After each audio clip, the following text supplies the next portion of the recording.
Hace miles de años, un profeta tuvo una visión que cambiaría la historia de la cristiandad. Las 7 iglesias del Apocalipsis.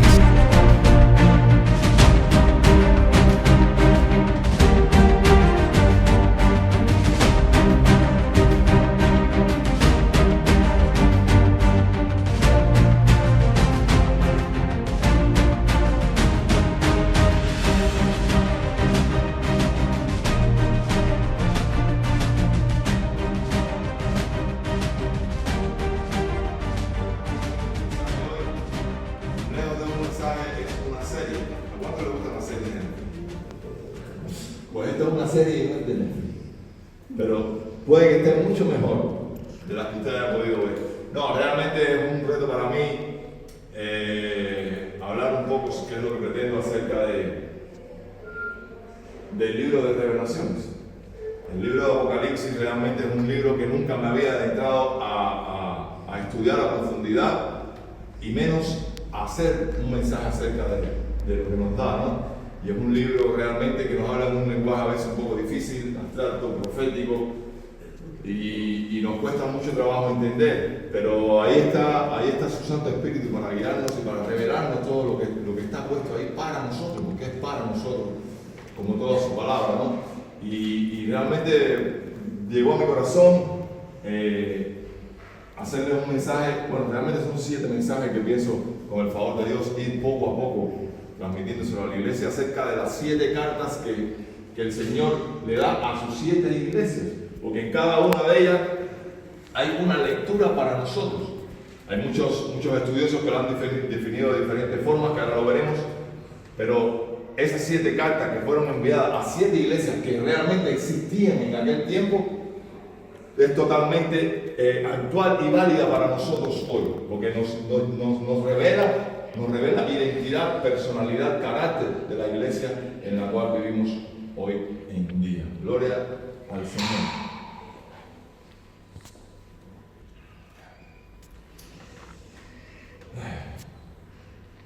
Le decía que este es un libro que casi siempre lo dejamos para último, vamos a buscar algún detallito en él y no lo estudiamos a conciencia quizás como lo hacemos con otros libros. No sé, ha sido mi caso y quizás se lo transmito porque quizás haya sido el de muchos de ustedes, pero él pertenece a los 66 libros que conforman la Biblia y pertenece a todo el consejo de Dios, como bien nos dice Pablo en Hechos 20:27, dice: porque no he rehuido anunciaros todo el consejo de Dios. Es decir, todo lo que está escrito en este libro es todo completo para nosotros, ¿verdad? Puesto que es la palabra de Dios, y la palabra de Dios es viva y eficaz y penetra. Amén. Gloria a Dios. Bueno, vámonos entonces al libro de Apocalipsis. Apocalipsis por revelaciones. Hay muchos que lo conocen como revelaciones también, porque realmente mi esposa me dice que digo mucho la palabra realmente. Es como algo que lo tengo y me fluye sin darme cuenta, ¿no? Realmente. Pero bueno, trataremos de ir eliminando poco a poco. Este libro, vamos al libro. Se decía que este libro de revelaciones en su descripción o en su traducción original es Revelaciones, no Apocalipsis, pero se ha traducido también como Apocalipsis. Y para poder entender bien lo que vamos a hablar, que es sobre el capítulo 2 como tal, donde están estas 7 cartas, vamos a empezar por el capítulo 1 para entender o adentrarnos en lo que va a suceder, ¿no? En quién lo escribe, cómo Dios se refiere al apóstol Juan, que es en este caso en el que él se apoya para escribir este libro. Dice Apocalipsis 1, verso 4. Juan, a las 7 iglesias que están en Asia: gracia y paz a vosotros, del que es, y que era, y que ha de venir, y de los 7 espíritus que están delante de su trono, y de Jesucristo, el testigo fiel, el primogénito de los muertos, y el soberano de los reyes de la tierra, el que nos amó y nos lavó de nuestros pecados con su sangre, y nos hizo reyes y sacerdotes para Dios su Padre. A Él sea la gloria e imperio por los siglos de los siglos. Amén. He aquí, continúa, que viene con las nubes y todo el ojo lo verá, y los que le traspasaron y todos los linajes de la tierra harán lamentaciones por Él, sí y amén. Continúa más abajo el verso 9. Verso 9. Yo, Juan, vuestro hermano, y copartícipe vuestro en la tribulación, en el reino y en la paciencia de Jesucristo, estaba en la isla de Patmos, por causa de la palabra de Dios y el testimonio de Jesucristo. Yo estaba en el Espíritu en el día del Señor. Dice el apóstol que él estaba en el Espíritu. Es decir, Juan se encontraba en un estado diferente al normal. No estaba en su plenitud de cabalidad, en su estado natural, sino que se encontraba en el Espíritu, estaba en un estado diferente. Y es lo que nos narra antes de empezar. Dice, y oí detrás de mí. ¿Cuántos estaban en este estado que estuvo? Juan estaba en el Espíritu. Es decir, para poder entender bien la palabra de Dios, para poder oír, que es lo que dice, yo oí. Es decir, para poder oír la palabra de Dios no podemos estar en nuestro estado natural. Tenemos que encontrarnos así, como estaba Juan. Yo, Juan, estaba en el Espíritu. Y entonces oí detrás de mí una gran voz como de trompeta. Hemos hablado de estas alegorías, de estas similitudes que usan, porque no se logra describir realmente lo que hay allá, lo que un día veremos. Nosotros no somos, porque como no lo conocemos, lo que usted conoce no lo puede describir, sino lo puede asociar a algo que usted ya conoce.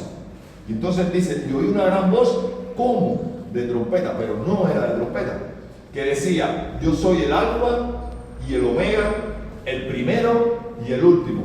Escribe en un libro lo que ves y envíalo a las 7 iglesias que están en Asia, a Éfeso, Esmirna, Pérgamo, Tiatira, Sardis, Filadelfia y Laodicea. Así comienza esta historia. Amén. Vamos a darle gracias a Dios. Padre, te damos gracias, Señor, por tu amor, por tu misericordia, Padre amado, por tu magnífica obra en nuestras vidas, Señor, por contener nuestro corazón en tu mano, Dios, y poder disponer de él para hacer cosas como esta, Dios. Para poder traernos aquí a tu casa hoy, a recibir tu palabra, Dios, a permanecerte fiel, a ser cada día más obediente y luchar más con fuerzas que no son las nuestras por agradarte. A ti te damos la gloria, Señor, y te pedimos que te manifiestes, Señor, que te glorifiques, Señor, en el predicador. Tú conoces sus debilidades, sus carencias, Señor, así que confiamos en que sea tu palabra y no la mía, para que pueda lograrse el objetivo de la misma. A ti la gloria, en el nombre de Cristo Jesús. Amén. Las 7 iglesias descritas en Apocalipsis, capítulo 2 y capítulo 3. Son literalmente 7 iglesias, como les decía, que existían en aquellos tiempos. No eran iglesias proféticas ni cosas que iban a suceder, sino son iglesias que realmente estaban vivas en aquel momento. Y aunque la carta era dirigida específicamente a ellos, espiritualmente tiene significados y validez para cada uno. El primer objetivo de estas cartas era comunicarse con las iglesias existentes, esas de las que estaban en ese momento, suplir sus necesidades. Me siento un poco incómodo con esto, parece que hace tiempo que no lo usaba. Suplir sus necesidades, alentarlas y corregirlas, porque esa es la palabra de Dios. Siempre nos alerta, nos previene de las cosas que nos pueden pasar, nos corrige para continuar hacia adelante. El segundo propósito es revelar a las 7 iglesias 7 diferentes tipos de individuos, porque todos sabemos que la iglesia somos nosotros. Por tanto, nosotros, como somos parte de la iglesia, también esas 7 cartas son para estos 7 individuos que van a pasar en nuestro andar como cristianos. Nosotros vamos a pasar por cada uno de estos aspectos a medida que vayamos caminando hacia Él. ¿Estamos? Y un posible tercer propósito que es usar a las 7 iglesias para visualizar 7 diferentes periodos de la historia de la iglesia. Es decir, primer objetivo o primer motivo era alentar directamente a las 7 iglesias. Segundo, mostrarle al hombre por donde va a transcurrir durante este periodo, estos 7 periodos que va a transcurrir el hombre. Y tercero, son 7 periodos que va a transcurrir la iglesia de Cristo. Van a aparecer por estas diferentes etapas que nos va a revelar el mucho. Amén. Las 7 iglesias son Éfeso, como habíamos dicho, que está en Apocalipsis 2, del 1 al 7, la iglesia que había dejado su primer amor. La iglesia de Esmirna, este es el orden que le da Dios. La iglesia de Esmirna, en Apocalipsis 2, del 8 al 11, es la iglesia que sufría persecución. Estamos hablando de manera general. Pérgamo, en Apocalipsis 2, del 12 al 17, que es la iglesia que necesitaba arrepentirse. Tiatira, Apocalipsis 2, 18, 29, la iglesia que tenía una falsa profetisa. Sardis, la iglesia que se había quedado dormida. Filadelfia, la iglesia que había perseverado pacientemente. Y la Odisea, la iglesia con una fe tibia. Fíjense en cada una de las condiciones que revela esa carta para esa determinada iglesia. Y quizás ya usted desde ahora se esté identificando con algo. Nosotros, por mantener el orden que le da Dios, porque no somos quien para tergiversarlo, vamos a comenzar como Él lo hizo. Y vamos a comenzar con la iglesia de Éfeso, Apocalipsis 2, verso 1. Gloria a Dios. Es el Señor. Dice el verso. Escribe al ángel de la iglesia. Voy a leer primero el pasaje completo, después empezamos a desmenuzar el tema. Escribe el ángel de la iglesia en Éfeso, el que tiene las 7 estrellas en su diestra, el que anda en medio de los 7 candeleros de oro, dice esto: yo conozco tus obras y tu arduo trabajo y paciencia, y que no puedes soportar a los malos, y has probado a los que dicen ser apóstoles y no lo son. Lo has hallado mentiroso, y has sufrido, y has tenido paciencia, y has trabajado arduamente por amor de mi nombre, y no has desmayado.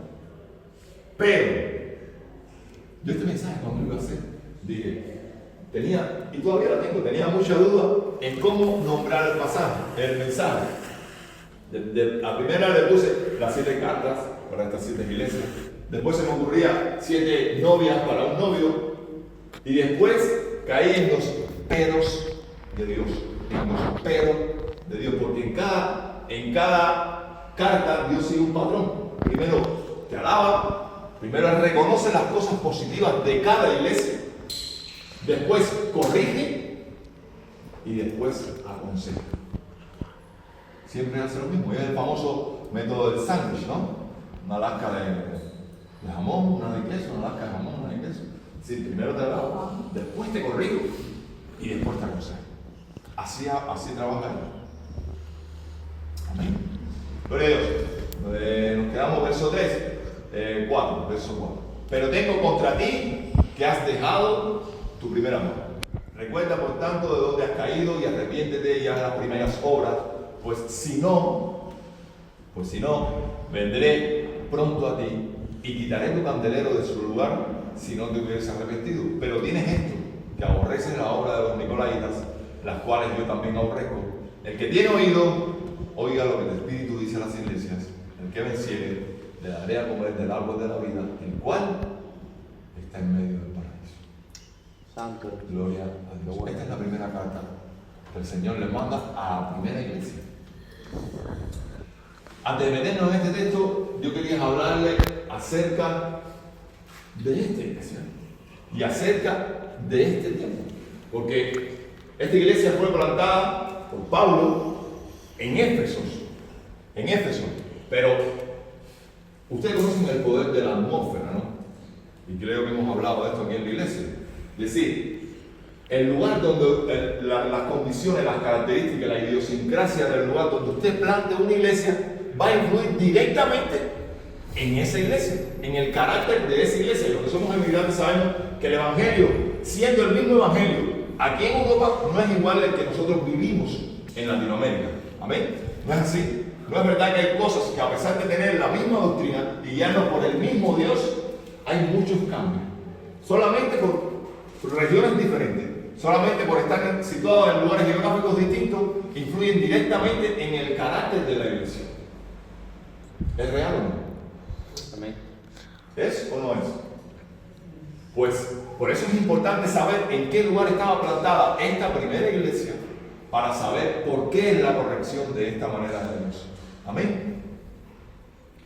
Gloria a Dios.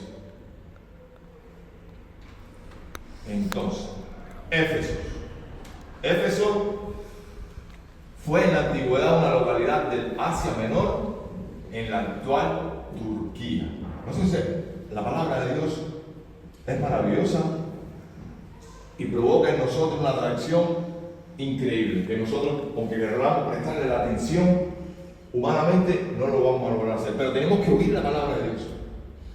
Tenemos que prestar todos nuestros 5 sentidos, pedirle a su Espíritu y enfocarnos y centrarnos en lo que la palabra de Dios nos quiere decir para poder trasladarnos a donde Dios quiere que nos traslademos. Amén. Entonces, Éfeso fue la antigua ciudad en una localidad de Asia Menor, en la actual hoy Turquía. La ciudad de Éfeso era una de las 4 ciudades más poderosas del Imperio Romano. El Imperio Romano conquistó en aquel momento toda esa región, todo. Pero entre ellas había ciudades de más y menos importancia. Pues Éfeso era la 4ª ciudad más importante de los romanos. Estaba Roma primero, por supuesto, Alejandría, Antioquía de Siria y luego estaba Éfeso, por este orden. Éfeso competía con Pérgamo por ser la capital de Asia Menor. Fíjense la magnitud y el poder de esta ciudad. Tenía una población que rondaba los 300.000 habitantes. Hoy en día quizás una gran ciudad con 300.000 habitantes quizás no sea nada escandaloso, pero en aquellos tiempos 300.000 habitantes era mucha gente. Era mucha gente. Gloria a Dios. Es decir, era una gran ciudad. Era un blanco perfecto para en medio del corazón de aquella gran ciudad plantar una gran iglesia. ¿Y quién era el que le encantaba en medio de las grandes tribulaciones, en medio de los grandes sucesos, plantar y llevar la palabra de Dios? Gloria a Dios. Esta ciudad era un puerto muy importante. Es importante masticar todo esto para poder entender mejor después por qué Dios habla de la manera que habla. Esta ciudad era un puerto muy importante con un gran movimiento comercial y financiero. 3 de las principales rutas comerciales de la época pasaban por el puerto de Éfeso. Es decir, era algo que tenían que llegar ahí, convirtiéndola en el centro de negocios más importante de toda la provincia romana de Asia. Y era conocido por el sobrenombre del mercado de Asia. Es decir, era una gran ciudad, bien adelantada en aquellos tiempos, con muchos habitantes y tenían un comercio muy importante. Era un punto comercial muy importante. Más o menos estamos hablando lo que era Éfeso, ¿verdad? Eso es en cuanto a lo económico. En cuanto a lo social, era una colonia libre. Fíjense las características que tenía. A pesar de ser una colonia de Roma, era una colonia libre porque tenía su propio gobernador. A pesar de estar subordinado a las leyes y regida por Roma, tenía su gobernador propio. Era una colonia libre. En cuanto a lo religioso, en Éfeso, y esto, presten mucha atención, que es la que más nos interesa. Ya vemos lo social, vimos lo económico, vamos a la parte, al meollo del asunto. Gloria a Dios. En cuanto a lo religioso, en Éfeso se encontraba el famoso y extraordinario templo de la diosa Artemisa o la diosa Diana para los romanos. Es la misma diosa. Los romanos le llamaban Diana, ellos le llamaban la diosa Artemisa. ¿Habían oído hablar alguna vez del templo de la diosa Artemisa? Brutal. El templo de la diosa Artemisa era algo brutal, escandaloso. A tal punto que era el más grande orgullo de esta ciudad, considerado de las 7 maravillas del mundo en aquellos tiempos. Era considerado el templo de la diosa Diana. Imagínense qué clase de templo era aquel, para que vayan entendiendo el trasfondo religioso de aquella gran ciudad. Ahí fue Pablo a plantar la iglesia.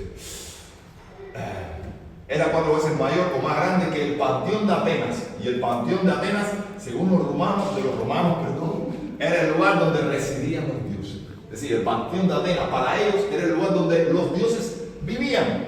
Y este templo era 4 veces más grande que ese templo. Imagínense la magnitud del templo que estaba situado en aquella gran ciudad. Gloria a Dios. El templo era 100% hecho de mármol. Tenía una estatua, fíjense en este detalle, que era quizás lo que marcaba la diferencia entre todos los demás.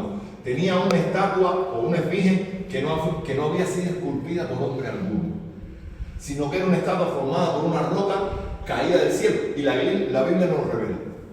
Era un meteorito sencillamente. En el pasaje que tengo por aquí, era Hechos. En Hechos 19:35 dice: entonces el escribano, cuando había apaciguado a la multitud, dijo: varones de Efesios, ¿y quién es el hombre que no sabe que la ciudad de Efesios es guardiana del templo de la gran diosa Diana y la imagen venida de Júpiter? Es decir, en la Biblia nos recoge de que sí, era una roca, una piedra caída del cielo, no había sido esculpida por nadie. Esta diosa era considerada por ellos, según su mitología y su creencia, por la hija de Zeus, la hermana gemela de Apolo, la cual tenía varios bustos. Fíjense en este detalle. Esta roca tenía varios bustos, varios pechos, por lo que se consideraba la diosa de la fertilidad. Y ustedes van entendiendo cómo andaban los temas. La diosa que lo representaba a ella era una mujer caída del cielo y que representaba la fertilidad. Todo lo que esto conlleva. Esto desataba un gran desorden y libertad sexual entre todos sus seguidores, los que se permitían libertad sexual durante el culto. Oigan esto. Y esto provocaba una inmoralidad tremenda en esta ciudad. El templo era en que sus sacerdotisas practicaban una especie de prostitución sagrada. Yo me fui a fuentes fieles acerca de la historia de Éfeso. No estoy dando datos improvisados. Los adoradores de la diosa Diana se entregaban a ritos religiosos consistentes en orgías y todo tipo de vicios en exceso. Para servirle a esta diosa, esto era lo que había que hacer. Así que imagínense el grado de inmoralidad que había en aquella ciudad. Y en medio de esa grandísima atmósfera, ahí estaba esta gran iglesia que Pablo planta y que se iba a convertir en la iglesia madre que iba a evangelizar toda Asia. Todas las demás iglesias fueron evangelizadas por esta primera iglesia. Y a ella fue esta primera carta de Dios. Gloria a Dios. Gloria a Dios. En general, la inmoralidad sexual, el paganismo, la brujería, la adivinación, la magia, todo esto era el trasfondo religioso de esta próspera ciudad. Es casual que la prosperidad acarree todo esto. Por lo general, las grandes ciudades, las más prósperas, en esto es lo que se mueve. Amén. Gloria a Dios. Ahora, vámonos al libro de los Hechos, capítulo 18, verso 18. Para ver cómo el apóstol Pablo llega a su primer viaje misionero, pero no se queda ahí, sino que deja a dos de sus colaboradores, a Priscila y Aquila. Priscila y Aquila. Verso 18. Mas Pablo, habiéndose detenido aún muchos días allí, después se despidió de los hermanos y navegó a Siria. Pablo continúa. Y con él Priscila y Aquila, habiéndose rapado la cabeza en Cencrea, porque tenía hecho voto, dice el verso 19, y llegó a Éfeso y los dejó allí. Es decir, Priscila y Aquila fueron los encargados de comenzar a evangelizar en aquella tremendísima y oscura ciudad. Pablo pasó por ahí, fue a la sinagoga como siempre, pero él tenía una ruta para seguir. Y es lo que le hace. Dejo a esta gente para que empiecen a evangelizar y luego yo regreso y le metemos caña a esta historia. Dice, y llegó a Éfeso y los dejó allí, y entrando en la sinagoga, discutía con los judíos. Saben que Pablo tenía esta costumbre, siempre ir al templo, a la sinagoga de los judíos, a hablar la palabra de Dios. Dice la Biblia, discutía, siempre nos dice que discutía, es decir, era una conversación no poco cordial, era una conversación bien intensa. Pablo contendía ardientemente por la fe. Dice el verso 20, los cuales le rogaban que se quedase con ellos por más tiempo, mas no accedió, sino que se despidió de ellos diciendo que es necesario que en todo caso yo guarde en Jerusalén las fiestas que vienen, pero otra vez volveré a vosotros, si Dios quiere, y zafó de Éfeso. Se marchó, pero regresa en su tercer viaje misionero. Y ahí está en el verso 19 de este mismo libro de los Hechos, en el verso 8. Estoy hablando de todo esto para una mejor comprensión. Es historia, pero es muy útil, es muy útil. Hechos 19, capítulo 19, perdón, verso 8. Y entrando Pablo en la sinagoga, habló con denuedo. Esta vez, fíjense en la política que viene por espacio de 3 meses. Por espacio de 3 meses. Discutiendo y persuadiendo acerca del reino de Dios. Pero endureciéndose algunos y no creyendo, maldiciendo el camino. Ustedes saben que a los cristianos les decían los del camino. Era como se le decía al movimiento cristiano en aquel tiempo. Maldiciendo el camino delante de la multitud, se apartó Pablo de ellos y separó a los discípulos.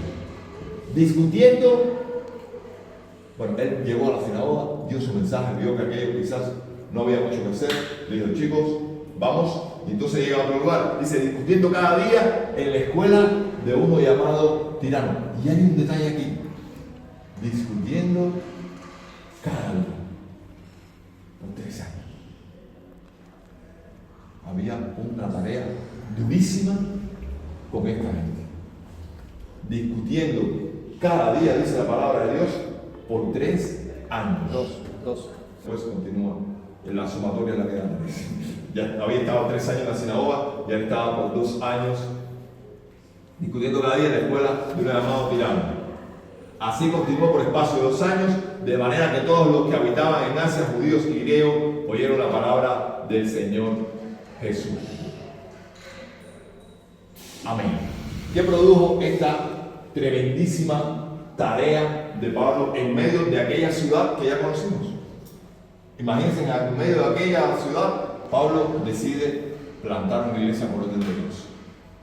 Por eso fue tan difícil para él construir una iglesia sólida en medio de tanta tiniebla. Nos vamos a Hechos 19, 17. ¿Qué es lo que produce la palabra de Dios? ¿Te acuerdas qué es lo que producía la palabra de Dios? Porque siempre tenía 2 direcciones. Para uno, unas cosas, y para otros, otras. Hemos hablado de ese tema. Hechos 19, 17, verso 17, dice, y esto fue notorio a todos los que habitaban en Éfeso, así judíos como griegos. El trabajo estaba hecho. Y tuvieron temor todos ellos, y era magnificado el nombre del Señor Jesús. Y muchos de los que habían creído venían confesando y dando cuenta de sus hechos. Esto es convicción de pecado y arrepentimiento. Esta es la primera dirección de la palabra de Dios, no para todos, para los que la escuchan. Verso 19. Asimismo muchos de los que habían practicado la magia, recuerden de cómo iba este tema en ellos, la magia, la hechicería, la brujería, eran expertos en esos temas. Asimismo muchos de los que habían practicado la magia trajeron los libros y los quemaron delante de todos. Esto es arrepentimiento. Y hecha la cuenta de su precio, hallaron que eran 50,000 piezas de plata. Así crecía y prevalecía poderosamente la palabra de Dios. Amén.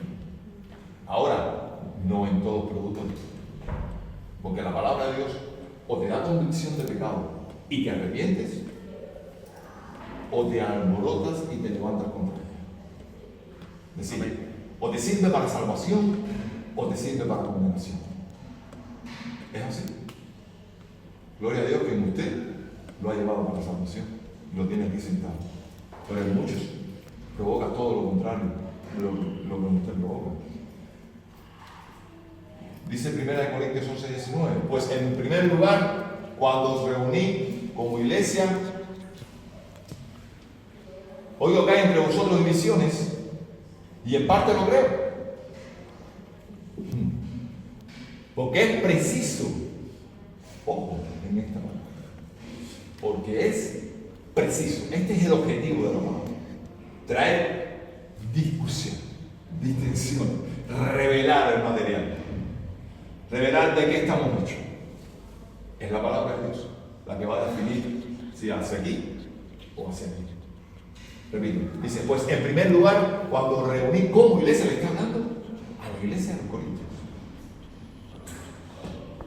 Oigo que hay entre vosotros divisiones, y en parte lo creo, porque es preciso que entre vosotros haya divisiones. Disensiones, perdón. Haya disensiones. Para que no se hagan manifiesto entre vosotros, para que se hagan manifiesto entre vosotros lo que son aprobados. Es decir, la palabra de Dios es la que te va a probar, es la que te va a calificar, es la que te va a convertir. No es el pastor, no es el predicador, no es el hermano que me cae bien, ni el que va a mi casa. Es la palabra de Dios la que te va a provocar sí o la que te va a provocar no. Amén. Regresamos a Hechos 19:23. Vamos a ir un poquito más deprisa, si no, no llegamos. Hechos 19:23. Y esta es la otra cara de esta moneda. Hubo por aquel tiempo, estamos hablando de la misma ciudad, hubo por aquel tiempo un disturbio no pequeño, es decir, era grande, acerca del camino de esta misma gente, de los cristianos, que era lo que le decían del camino, recuerden.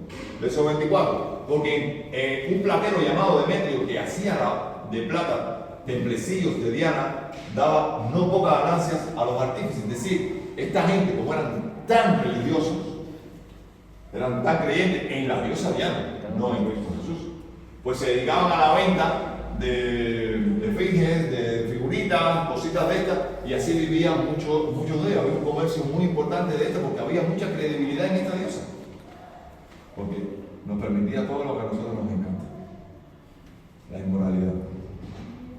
Dice el verso 25, a los cuales reunidos con los obreros del mismo oficio, digo, varones, sabéis que de este oficio obtenemos nuestra riqueza. Nosotros vivimos de esto. Y este Pablo, mira lo que nos está dando. Pero veis y oís que este Pablo no solamente en Éfeso, sino en toda Asia ha apartado a mucha gente con persuasiones, diciendo que no son dioses lo que se hacen con las manos. Amén. Son dioses lo que se hacen con las manos. Esta gente creía que eran pequeños dioses a aquella figura, hechos por manos de hombres. Y dice él que no eran dioses lo que ellos hacían. Y no solamente el peligro de que nuestro negocio venga y se desacredite, es decir, se venga abajo, sino también que el templo de la gran diosa Diana sea estimado en nada y comience a ser destruida a la majestad de aquella a quien venera toda Asia y el mundo entero. Es decir, esta mujer era la más afamada en todo el mundo, en aquellos tiempos, por encima de Jesús. Y esta es la alta tarea que tiene Pablo, por el propio Jesús. La gloria es para Él, solo para Él. Él no la comparte con nadie. Amén.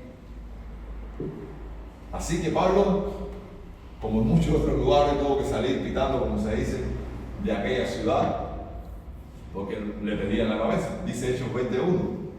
Después que cesó el alboroto, este alboroto que se armó en esta gran ciudad, llamó Pablo a los discípulos y habiéndoles soltados y abrazados, se despidió y salió para ir a Macedonia. Es decir, Pablo veo todo lo que se va a ver, que si lo cogían lo iban a matar, y tuvo que salir. Y deja allí a sus Colaboradores después de 3 años de discutir ardientemente todos los días por la fe. Es decir, la semilla, el mensaje estaba dado y más quedado. Y más quedado. Dice Hechos 20, 29. Antes de irse le deja esto, le dice Hechos 20, 29. Porque yo sé que después de mi partida, ojo, cuídense chicos, porque después que yo me vaya se va a formar la que se va a formar. Se va a formar la que se va a formar, dice, porque yo sé que después de mi partida entrarán en medio de vosotros lobos rapaces, que no perdonarán al rebaño, y de vosotros mismos se levantarán, es decir, van a haber confundidos, y de vosotros mismos se levantarán hombres que hablen cosas perversas para arrastrar tras sí a los discípulos. Por tanto, velad, acordándoos que por 3 años, aquí está el dato de los 3 años, no sabía que lo había leído en algún lado, que por 3 años de noche y de día, ojo, no se reunían los martes, los jueves y los domingos como nosotros. Esta gente se reunía todos los días, en aquel momento, con aquella atmósfera. Por tanto, velad, acordándonos que por 3 años de noche y de día no he cesado de amonestar con lágrimas a cada uno de ustedes. Pablo les advierte antes de su partida lo que iba a suceder. Prepárense, porque la cosa se va a poner difícil. Y en medio de la situación difícil es cuando recuerden que el oro tiene que ser probado por fuego, ¿verdad? En medio de la situación difícil es cuando usted va a revelar realmente su carácter. Él realmente va a revelar de qué está hecho. Gloria a Dios. Gloria a Dios. Hermanos, a modo, no sé si me he entendido un poquito, pero era importante, ya vamos a entrar en el texto, era importante saber qué era Éfeso, qué era lo que sucedía en Éfeso, cómo vivían esa gente, a quién le servían y por qué Pablo y el trabajo que Pablo tuvo que hacer en aquella ciudad, para poder entender mejor ahora la carta que Dios le manda a esta ciudad. Era la ciudad más, Éfeso, en resumen, era el pueblo más, la ciudad más grande, más próspera. Ahí se plantó la iglesia más grande, la más próspera, la que iba a alimentar a todas las demás iglesias. Y a ella se le envió la primera carta. Apocalipsis 2, verso 1. No creo que podamos terminarla, vamos a darla como un poquitico hasta donde lleguemos. Ya les dije, vamos a ir poquito a poquito, despacito como dice la canción. Espero que sea de agrado a ustedes y que les motive tanto como me ha motivado a mí esta serie y podamos que sea de provecho para cada uno de nosotros, que es el objetivo que la palabra nos revele. Amén. Apocalipsis 2, verso 1. Gloria a Dios. ¿Están conmigo, hermanos? Amén. Amén. Amén. Esto es para cada uno de nosotros, porque nosotros somos iglesia. Nosotros somos iglesia y esta carta va a la iglesia. Gloria a Dios. Dice Apocalipsis 2, verso 1. Escribe al ángel de la iglesia de Éfeso. Fíjense cómo empieza la carta. Escribe al ángel de la iglesia de Éfeso. Yo pregunto, ¿había un ángel al frente de la iglesia?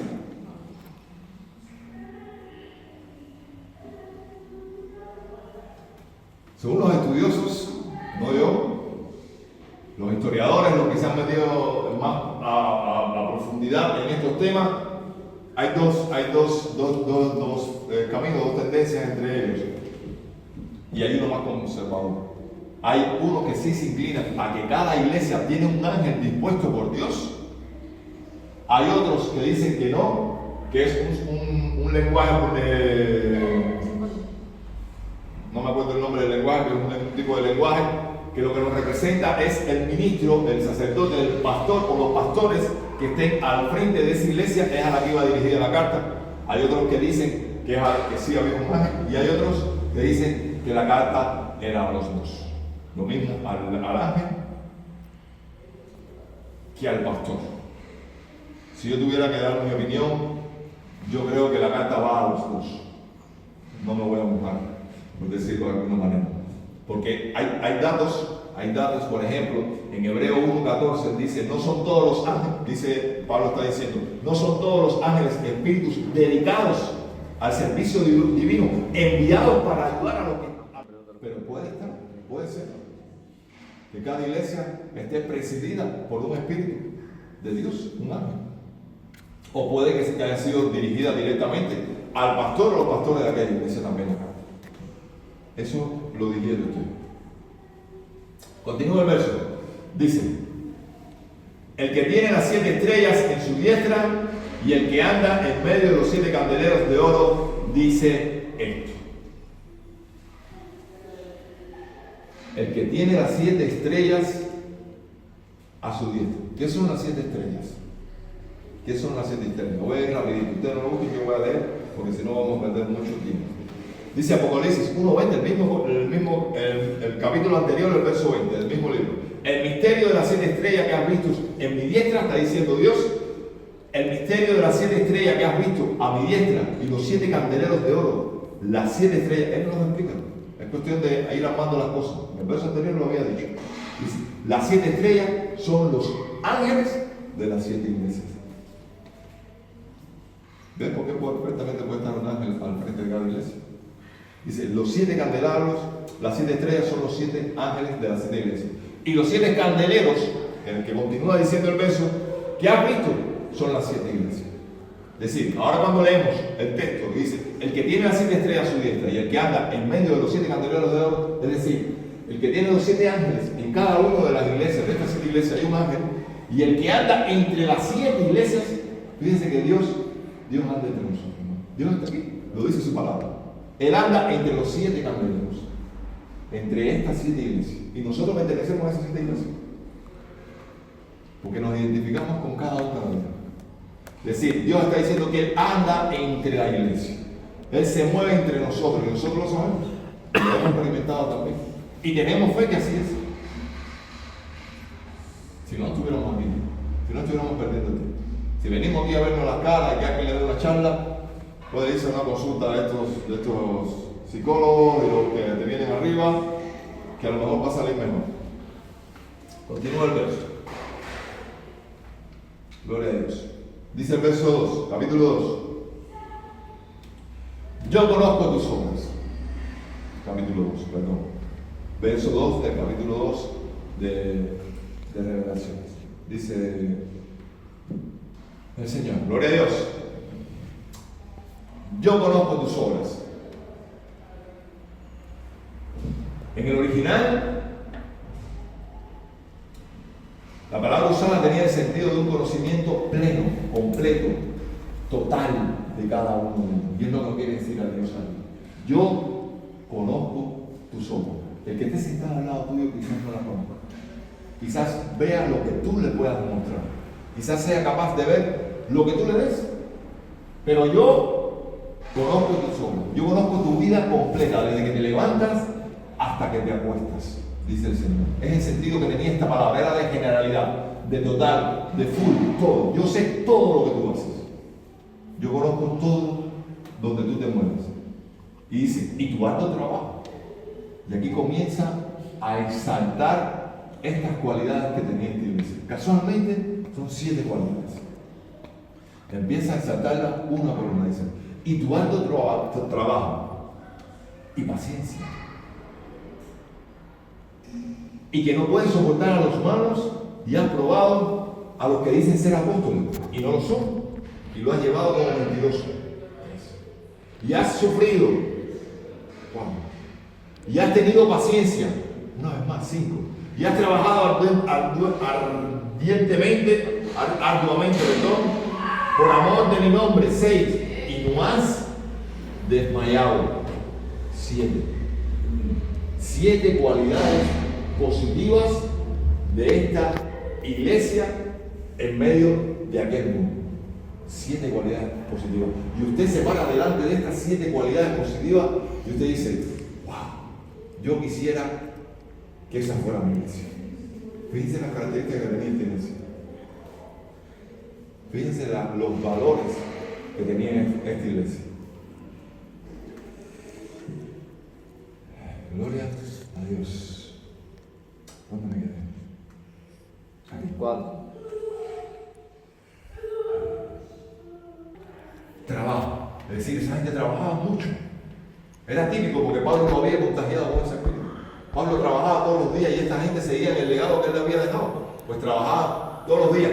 Y paciencia, es decir, trabajaban y no esperaban ver el fruto al momento. Ellos eran pacientes. Nosotros a veces carecemos de esto. Trabajamos y queremos ver al momento el fruto, queremos ver realmente el resultado de nuestro trabajo. Pues esta gente trabajaba duro y eran pacientes. Y si eras paciente es porque el resultado del trabajo no se veía al momento. Si no, no tenías que ser paciente. Es decir, trabajaban mucho y tenían la paciencia, la fe de que lo hacían para ellos. El fruto iba a venir. Gloria a Dios. Dice el continuo del verso, decía, y que puede soportar a los malos. Ya voy a terminar con este porque no lo voy a comprometer más. Dice, y que no soportaba, porque esta característica es importante, y que no puede soportar a los malos y has probado a los que dicen ser apóstoles y no lo son, y los has hallado mentirosos. Es decir, esta gente tenía discernimiento del Espíritu. Ustedes saben que para tener discernimiento del Espíritu no se pueden ser niños, no se pueden alimentar de leche. Esta gente eran cristianos maduros. Cristianos maduros. Dice Hebreos 5:13, no lo busquen, yo se lo voy a leer. Y todo aquel que participa de la leche es inexperto en la palabra de la justicia porque es niño. Pero el alimento sólido es para los que han alcanzado madurez, para los que por el uso tienen los sentidos ejercitados en el discernimiento del bien y del mal. Es decir, esta gente eran este ejemplo que estamos viendo ahora. Ellos eran capaces de identificar a los falsos apóstoles, a los falsos profetas, comprobarlos con la palabra y desnudarlos. Es decir, ellos al momento se daban cuenta de los falsos apóstoles o los falsos profetas, que había muchos en el tiempo, no solo en esta época ahora, sino desde aquel tiempo ya existían. Y ellos eran capaces de identificarlos, es decir, eran cristianos maduros. Eran cristianos maduros.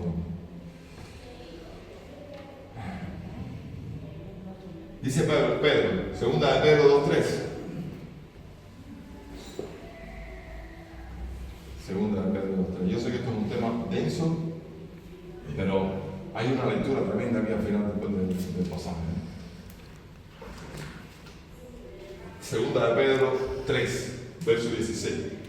Dice, casi en todas sus epístolas, están refiriéndose a las epístolas del apóstol Pablo, hablando en ellas de estas cosas entre las cuales hay algunas dificultades de entender. Yo sé que va a ser difícil de entender para muchos, las cuales los indoctos y los inconstantes tuercen, como también las otras escrituras, por su propia perdición. Es decir, manipulaban las escrituras. Esta gente, estos falsos apóstoles, estos falsos profetas manipulaban las escrituras. Así que vosotros, oh amados, sabiéndolo de antemano, guardaos, no sea que arrastrados por el error de los inicuos, caiga de vuestra firmeza.